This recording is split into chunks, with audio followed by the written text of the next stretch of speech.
Well, that, but also I have a bunch of work to do. I really could do a million things, but I'm also like trying to.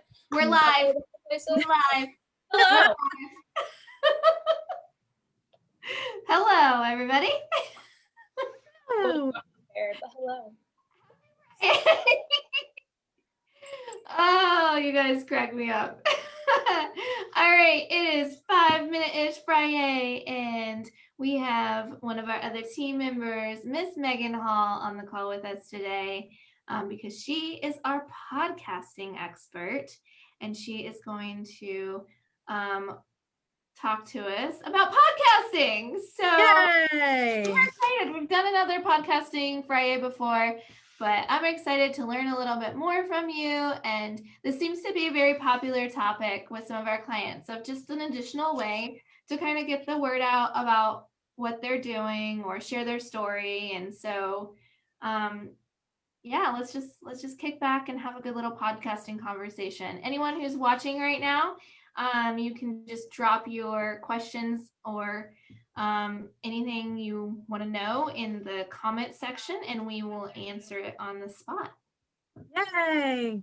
Yeah, the last episode we did was number 60, and we just briefly went over podcast guest pitching. And I was like, we need to go more in depth because it was just kind of like, here's like 5 things that you should do, but there's so much more. Just to show everybody, this is our fun little PDF guide that was made. It's so cute with all the different steps. And this is what we share with our podcast clients so that they know the different steps. So I'm not going to go thoroughly over each one, but I am going to cover each one. First, why is it important? It's very important, especially as a business owner, because it can get your name out there. Even if you're being featured, for example, on my podcast where we share stories and we don't talk about business, people connect to you, right? They might be like, oh, I really like this person. Let me check them out. Or I really like what they're talking about, because stories are usually related to something you're doing. I really want to see how they can help me with this thing. So as a business owner, it's so important to get on podcasts, but you might be like, I don't even know how to find the podcast to get on. Not everybody's a podcast junkie like me.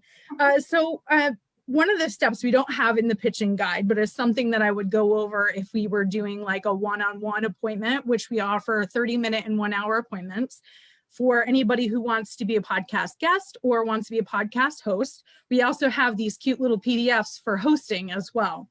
And Kara created those. I just copy and pasted all the information. It takes a team, you know? So. It does take a team. I'm not creative. We need creative people who do the things, and I can just put the information in it. Okay, I mean, you proved our point of why it's important to have templates and create templates so that any team member can jump on and grab those and make what they need with them. Absolutely. That's why we have a team to do the things. Exactly. So first, a thing that you can do is you can search in your podcast app. You can search, for example, if you're a woman, you can search women. You can search women podcasts, woman podcasts. You can search business podcasts. You can search podcasts that are specific to a certain industry. There are so many podcasts out there. I've been podcasting for over 4 years now. And even when I started 4 years ago, podcasting was really popular. And now it's like blown up. There's so many podcasts, it's kind of ridiculous. But a better way to do that, if you don't want to do that, is ask around.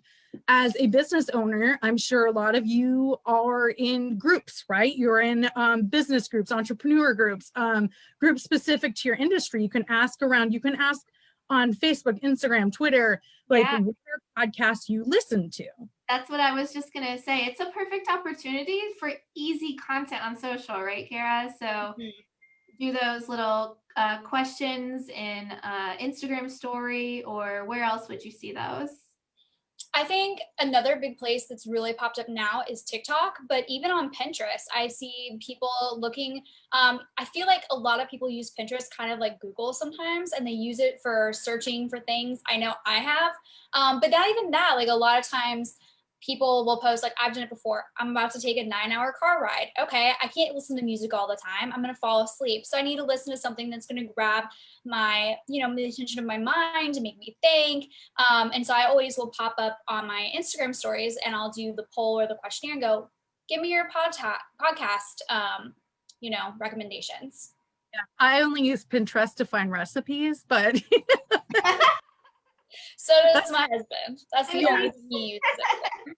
My husband does home improvement stuff. So he has a dream board for what he wants our forever home to look like.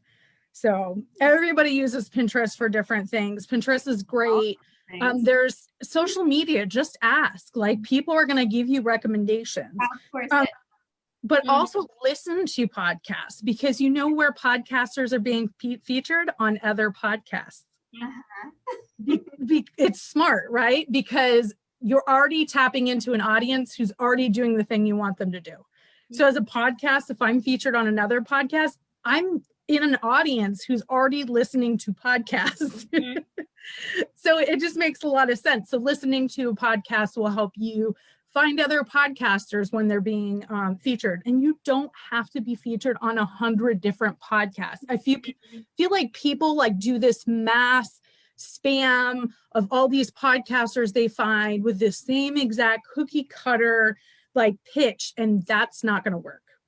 Yeah, well, it kind of defeats the purpose when you do that too, right? Because then when people are probably going to follow. You think about your target audience, they're probably going to follow and listen to like a set of podcasts that a bunch of people in that same kind of demographic or persona are going to follow. So if you see the same person being interviewed on all these different podcasts that you follow, you're probably just going to pick one and listen to it so that you don't have to listen to the same thing over and over. Right. Because sometimes the conversation might be a little bit different, but the topics might be the same. So I don't want to listen to the same topic over and over again. But being on other people's podcasts is very beneficial. A lot of times that's how I find new podcasts, is through older podcasts I've listened to and I really liked the guest. And so then I followed them on social media, tried out their podcast. And if I liked it, I became a weekly follower, because once I listened to my favorite one, and if I like someone, I'm like, cool. So the next day I have another podcast I can listen to. I don't have to wait for an entire week for another one. Absolutely. I don't actively look to be featured on podcasts, but I've been asked to be featured on many podcasts over the last 4 years. And I've talked about mental health. I have talked about being an entrepreneur when I was an entrepreneur. I talked about being a podcaster. I've talked about these many different factions of my life. Like, I'm a military spouse. I talked about that too. Like, these different factions. So people are hearing me in all these different platforms, but it's not the same story, which is really important when we get to the steps about this pitching as yourself as a guest, that you curate a pitch that's specific for the podcast that you want to be featured on. So first, you need to listen to the podcast. This is my number one pet peeve as a podcaster, because this is very important for multiple reasons. One, you want to be familiar with the premise of the podcast. If you're pitching my podcast about entrepreneurship, you are missing the mark by a wide margin. Also, if you don't like the podcaster, what if you don't like the style of how they interview, or you don't like their voice, or you don't like how they drop F-bombs all the time? Yeah, no, you have to. I think it's better it's one of those situations where it's more work up front to kind of niche down and figure exactly where you do want to be featured, what aligns with your brand anyway. And so I think that's a really important step that, I think it's a kind of probably a scarcity thing of like, well, I just want to connect with everyone. If you are trying to connect with the masses, you are wasting your time. Mm-hmm. No one needs burn yourself out too. I mean, you're gonna just burn out. But I think also it's just a level of respect. If you're gonna go on someone's podcast, please listen to them. It's so much more respectful. I feel like that's kind of like a burn to the person who's having you on their podcast if you don't even listen. So I think it's also so necessary, because you don't want to be, it'd be like going into class and having a major exam and not being prepared. That's a great analogy. I was gonna say it's like the people who go on like a reality show like The Bachelor or Bachelorette, but have never watched the show before and they have no clue how it works. I'm like, what would you do? Why would you do that? Why? Right? Well, the next step is check out the website the podcast is hosted on, because this is a wealth of information for you. First, this is going to tell you how to apply, how to pitch the person. Most likely, they have a spot on their website that says, if you would like to be a guest, please do this. Yeah, a lot of experienced podcasters will have that application all set. Some just do reach out to them and send them a message, but most of them will have an application or like some kind of media kit or some kind of information set. So and that's I think not paying attention to that or not looking for that is a great way to burn a bridge right from It's an automatic before the no. bridge has even been built. Just setting that sucker on fire. It's an automatic no. It's like you don't want to respect the steps that we have in place. No. Mhm. Like, no. You don't want to be that person on an email chain who you got an email with all the explanation and then responds back and goes, hey, where's A, B, and C? And you're like, did you not read my email? It's like, oh, hallelujah. Slow down, take your time, look for the right information. Well, and I also want to encourage people to follow the podcast and or podcasters on social media. This is very important. One, to start creating a relationship, right? You're liking, you're commenting, but also they may post on social media, we're looking for a guest in this specific industry. I just did this. I was looking for a woman in politics. And I was like, can anybody help? Because I find as a podcaster, if I ask for help and I can get a personal connection, I'm more likely to get a yes for a guest than if I just like cold pitch them. Mm-hmm. And the same goes for when you're pitching a podcast, is if you create that relationship, maybe they're seeing your name pop up, maybe they're seeing your comments, but also you're getting to know them. And that's really important because you want to know where they stand. What if they're talking about things on their podcast that are completely against your beliefs or completely against who you are? Do you really want to be associated with a podcast that goes against everything you stand for? Yeah, especially because then your own customers or clients or listeners they'll believe that you're not truly what you say you are, and then they'll question you as well. Yeah, and it can also cause like issues with attracting the wrong audience to you and creating more confusion about who you want to do business with. Yeah, and then it just works against you. Yep. More is not necessarily better. Mm-mm. You want to be specific. You want to have the right audience. You want to have the right thing that you're talking about, right? And that's why all these steps are so important. And next, we're going to talk about the actual pitch. First, I'm going to start out with be specific, not vague. Telling me fearless authenticity is not going to get you accepted. That's a very vague topic. What does that mean? What does that mean for you? But also when you're doing your pitch, you want to be brief and to the point. We don't want, as podcasters, to read through 5 pages of your accolades and this is my whole life. No, I don't care. I don't. Because, and most podcasters don't, because we don't have time to search through all that for our information, right? So you want to be brief and to the point. You want to introduce yourself, but this, again, shouldn't be 5 pages. You want to share what you like most about their show. This proves you have listened. But you also want to focus on what you can provide. What value can you provide to their audience? Because this is not them doing a favor for you. This is you providing actual valuable information, stories, whatever, to their audience. You got to remember, we're being really specific. We want to curate a certain, I blanked out on this earlier when I was talking to you, Casey. A premise, like, I want to curate something specific for my podcast. I want it to look a certain way. Yeah. So prove you've listened by saying what you like about the podcast, but you also want to focus on what you can provide. And where can they connect? Where can they contact you? So some may have an application like I do, Some may ask you to email them. And you guys came up with a really good way to do this on our last conversation about this, is to have a one sheet. Because instead of providing 5 pages all about you, you can provide just the specific little things I'm talking about, and then say, if you want to learn more, my one sheet is provided, or whatever it's called. And that's something that Create Captivate can actually help you with. So, yeah, sometimes we call them a one sheet, sometimes it's a media kit. As someone who is an over provider of information, I'm guilty. Having those prepared and ready, or even having a couple different versions of what you give someone, is a great way to keep you on track. Not only that, already have it available. You're not spinning your wheels. And it's great sometimes to have other people take a look at it, get feedback, get information, and get their opinions, and just keep updating it. And podcasters will ask you if they want more information, but don't provide information they're not asking for.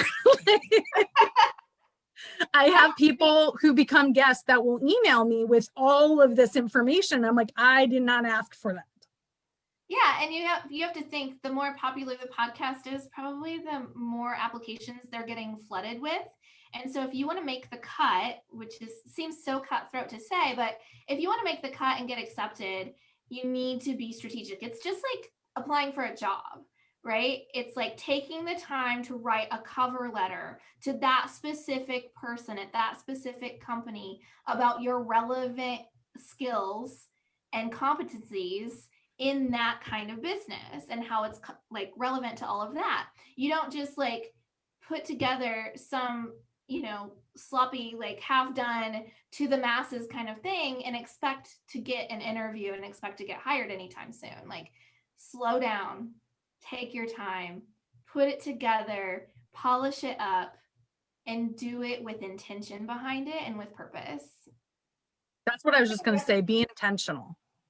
It's like a resume. No one they want to see highlights. They don't want to see, oh, at American Eagle 10 years ago, I did these 17 things. No one wants to know that. No one wants so I worked in HR briefly once upon a time in my past life. And no one wants, oh my gosh, it was crazy. People would come in with like 10-page resumes. And I'd say, I was a screener in the HR department, and I would be like, I'm going to need you to go home and work on this some more and come back here. I mean, at least you were that nice. Most people would have been like, I'm not passing that on to my manager. Like, no. Yeah, but you could have just been like thrown it out. So that was nice that you even were like, go work on it. Like, I'm going to give you some help right now. And as a podcaster, I, in the last 2 months, have denied applications because they weren't specific. They were vague. It didn't make any sense. And I'm like, what the hell are you talking about? Like, if I'm looking at this and I'm like, I don't get it. Like, or you're like, I am CEO of whatever company. I'm like, I don't care. And I think it goes back to also, like, if you listen to the podcast, you're going to know exactly, like, here's my topic. As someone who, again, has a million things under the sun that I can possibly talk about and could possibly have a topic on, I get that of like wanting to do a general umbrella, because it's like, I can talk about all of these things. But the problem is that's not what the podcast wants. So actually listening to the podcast will help you to figure out, okay, these might be the 2 top things that I would like to talk about and could possibly bring to the table for their podcast. It's going to help you figure that out. And if it doesn't, that's what we're here for too. Mm-hmm. So that's a part of our consulting process, is helping you kind of narrow it down and figure out what's the right podcast. We can do some research, help you find the right places, and figure out what your topic or story is going to be that you would share. Yeah. And one application I just accepted yesterday was exactly what Kara said. It was like, here are 2 different topics briefly. Here are 2 different parts of my story I can share with you. And I'm like, great, because the first one I didn't like. So the second one, I was like, yes. So next step is we're going to submit your pitch. And this is very, very important. We've already mentioned it 100 times. You need to know where to submit this. So if there's an application, you want to submit it on the application, not email them, not message them on social media. Please, for the love of everything, social media should be the last resort. But if there is no application on the website, then now you're going to email. They probably provided an email address. Maybe they provided specific questions they want you to answer in their email. I once applied to a business podcast and they outlined, these are the questions, if you're going to pitch us, we want answered. Nothing more than that. And the same with an application. This is not your opportunity to apply and then email them and be like, here's more information. They're going to ask you for the information they want in the application. So you're going to email if there's no application. And at the last resort, if you cannot find anything on their website or social media on how to pitch, that's where you reach out on social media, not to pitch yourself, but to say, hey, I'm interested in becoming a guest. How would I go about applying? Please do not give them your whole 5 paragraphs on social media because it's overwhelming. That's not what social media is for, right? This is where you want to say, how would I be able to become a guest? I could not find anything on how to apply and I'm really interested. Yeah, so a simple question, not a life story or spiel. Not a life story. Then the next is follow-up. Sometimes things get lost in the shuffle. Maybe they sent you an email denying or accepting your application and went to spam. Often that happens to me when I send things out. For some reason, my email address is flagged as spam a lot. So see if they post an approximate time that they would respond. For me, it's usually 2 weeks, and I added that to my website after I wrote all this up. But if you haven't heard back in a couple weeks, it'd be great to reach out and just be like, hey, I was just following up on the application I sent in. Maybe I missed something or you haven't, gotten to it. I would not do that in a week. Maybe 2 weeks to a month would be a great time because some people are really busy and they haven't gotten to it yet. Yeah. Also, these may be people who have already filled up their podcast for the year.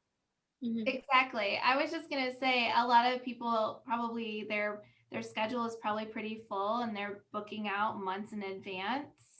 So you need to take that into consideration that just because you have an urgency or like a launch you're trying to do or something like that doesn't mean that that's going to fit with the flow of things. Also, you have to keep in mind that the more popular the podcast, the more emails they're going to get. So it might take them a minute to go through all those. They might get 500 emails a day, which, let me tell you, is possible to happen.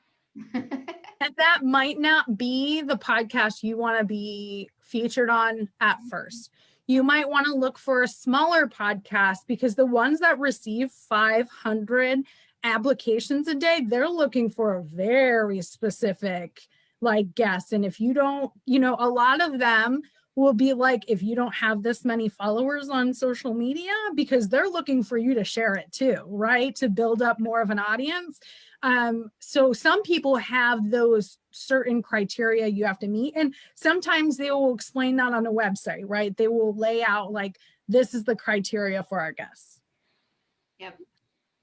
So remember, no doesn't mean no forever. It just means no for now. Maybe that means you need to listen more of the podcast. Maybe you haven't reached those criteria they have.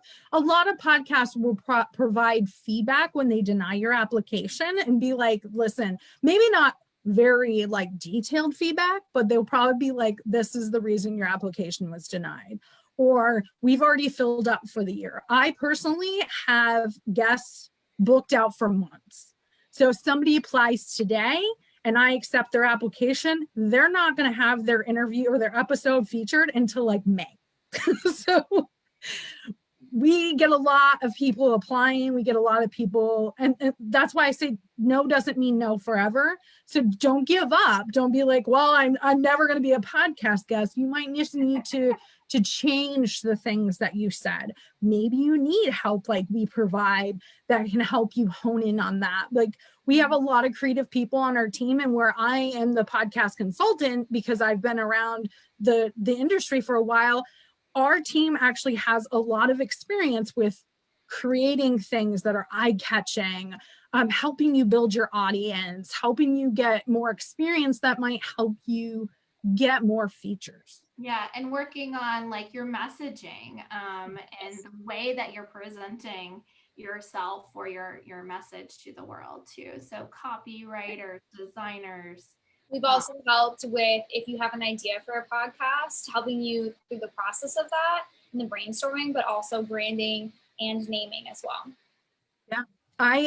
Like I said, I have this cute little PDF for podcast hosting as well. But in that cute little PDF, I have a lot of suggestions that require you to either be really creative yourself or have some creative people like our team to create those things, because you're creating a brand, and maybe that brand is related to your business and maybe it's not. We just had a client come to us and they wanted to create a podcast that's separate from their brand. So it's not related. So now you have to create a whole different brand for your podcast. And that's what I did when I started. I had my life coaching business and my fitness business, and I realized I'm not a good entrepreneur. I don't do entrepreneurship very well. And then I had the podcast. They were two separate things. So I had two separate branding. Yeah. So that's a lot to chew on. So I think we're going to dip out for now, but hopefully this was helpful. We had a lot of viewers today. If you do have questions, feel free to drop those in the comments or send us a message. And we'll be happy to help you guys out with this whole podcasting thing. I think we'll probably definitely do some more FriYAYs on this topic and talk, hi, Miller. He wants to join the conversation. He's so cute. I love him so much. We'll probably talk at some point in time how to be a good guest once you get accepted, and also podcast hosting in case anybody's interested. Yeah, we can do one on like the equipment that you would need, and like maybe even one on how to like start it from the ground up, how to think of the name and brand it and get that launched. I think if anybody wants to schedule a 30-minute or an hour long podcast consult, they can email me at office@createcaptivate.com. And then we'll get you all set up with those things and get you moving. I can literally walk you through all these steps. The same with the steps for the hosting.